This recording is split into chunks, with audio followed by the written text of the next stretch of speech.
School is an 18-year forced government training program that sterilizes the potential for brilliance in children.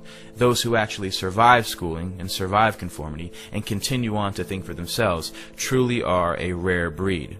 All children start out as curious, highly experimental minds, and then one day they're sent to school. Mandatory schooling has never consisted of anything but the memorization of monotonous dead facts and training children to master repetitious behavior. For the greater part of their day, everything the child says must match the interest of their school teachers. Their behavior must coincide with a set policy and a set regulation. They cannot use the bathrooms without permission. If they wish to speak, they must raise their hands. And after every hour or so, a bell rings and everyone must move to it.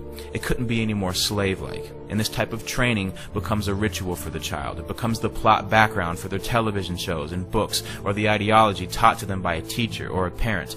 An entire monoculture is being developed here, stripping children of their power to cause trouble for the state at an early age, training them to be good servants of the politically correct. Their environment is much like a prison, by the population lacking any ability to check the authority of the warden. The process becomes a matter of rubber stamping. They have no control over their entire lives, which is directly related to youth violence, because the only control they have is between each other. Mandatory schooling produces children who are either terrified of the tyranny of others or have been raised to perpetually exploit the conditions of others. It's just like the prison system. Forced cohabitation. The child's presence in certain buildings and their engagement in state-regulated behavior is under penalty of imprisonment. An entire army of truancy officers have been hired to make sure that no child is on the other side of the bars. At the end of 18 years of coercive state authority, the child is released into the world. It's like the end of an 18-year prison sentence. Now that you're trained to do as you're told, now you can be free. And the produce of these schools, or the state-controlled manufacturing operation, is a society willing to submit, to obey, and to listen. Forced behavior, which technically amounts to a type of slavery, will only inculcate a mindset of fear and terror. You need to be somewhere at a set time, either at the orders of an authority or a bell. Everyone in one mass shifts to another position or another place to engage in a new activity. They're trained to not only follow instruction, but they're also trained to follow a certain behavior. Rules, regulations, and laws are set for the children. They say you cannot do this to others. You can do this to others. This is acceptable. This is not acceptable. Standards of culture, morality, and behavior are imprinted into these new young minds that are in the blossoming stages of development. Their minds are being intercepted by the state and molded to conform to state standards. The first lesson they teach you is the orders of authority. The second lesson is to work with each other to achieve the desired ends of those in control. If a group of children are taught to engage in the same behavior regardless of what they want to do, then they will never fight back as adults.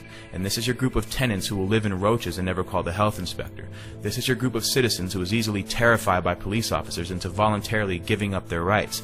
This is your group of workers who surrender their lives to the corporation who tells them how to dress, how to speak, what time to wake up, which means they essentially tell you what time to go to sleep if they tell you what time to wake up. This is nothing new. These are the fruits of mandatory schooling. If we look into the roots of 19th century industrialism, the Civil War demonstrated to industrialists and financiers how a standardized population trained to follow orders without significant thought could be made to function as a money tree. It's no surprise that global power and corporate wealth is based on a third-rate educational system that works against developing individuals of true character and true intellect. Because the mindless bureaucrat or the thoughtless worker who will follow a system without question is the pattern that our system depends on. And this is what school produces. The system is not designed to educate the public, which is why federal and state bureaucracies call the shots, not the parents, not the local school boards. Every law is harshly enforced with maximum punishments. The tone of a principal is much like the tone of a warden, with no check on his authority. They will always have a way of using coercive ability to enforce a standard on the population. Strict punishment awaits any kid who disobeys this ruling force, and there is no doubt that an active student body reflects positively on school administrators. It's like factory floor men. They're fulfilling their quotas to the inspecting superintendent of the local school district. This is the reality of government training. The state doesn't care if children are homeless or on the streets or suffering from malnutrition and hunger, but the second the child fails to appear in school at the scheduled time, like a court date, the police are alerted. Until we abolish mandatory schooling, your child will be brought up as a slave so that he can accept becoming a slave later in life in adulthood.